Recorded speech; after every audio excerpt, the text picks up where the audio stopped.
منظور پښتين د پښتون وطن د جوړولو په هڅو کې یو جاپاني خپل سر وبایلو.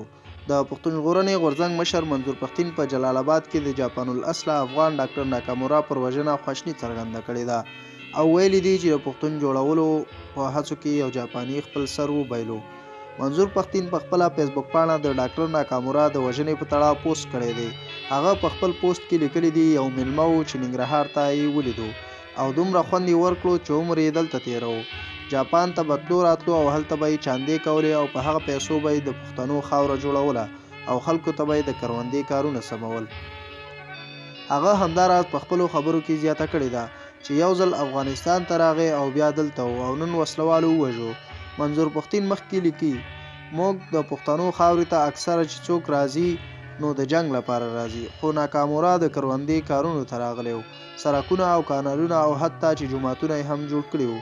نوموړی په خپلو خبرو کې زیاتوي چې ناکامورا د پښتنې خاورې لپاره کار کولو او ژوند یې ورکړو. هغه وایي چې الله دې وکړي چې موږ د خپل وطن لپاره په اخلاص سره کار وکړو. د ډاکټر ناکامورا وژنې افغانان ولړزول چې د هغه پر وژنه یې سخت خفګان ښکاره کړ. همداراز د پښتون ژغورنې غورځنګ یو بل مشر علي وزیر هم په دې اړه یو ټویټ کې لیکلی و چې ډاکټر ناکامورا د ننګرهار لپاره کړي خدمتونه به ټوله نړۍ او تل انسانیت په یاد ساتي.